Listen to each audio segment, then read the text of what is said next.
Okay, so for some of you, you may have taken a math class at COTC before. And if that's the case, you probably have a MathXL account already. Please note that unless you purchased a 12-month access code for your previous course, your code will expire this semester. I'm going to show you how to check on how long you have your access code for, but please know that at some point this semester, if you had a 6-month access code, you are going to need to buy a new access code eventually. That doesn't mean you're going to necessarily need it right away, though. So if you have taken a MathXL course before, here is how you get registered for my new course.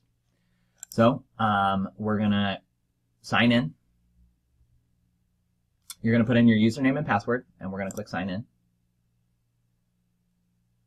We're going to enter MathXL. And then what you're going to want to do here when it loads is you're going to want to click on your name icon up here and click enroll in a course. At that point, please go, I have the course ID all over. It's on the front page of Moodle. It's about 3 different places in the syllabus. So find that course ID in your syllabus or on the front page of your Moodle site and enter that here. After you enter that, you can go ahead and click enroll in a course, and that will enroll you in my new section of statistics.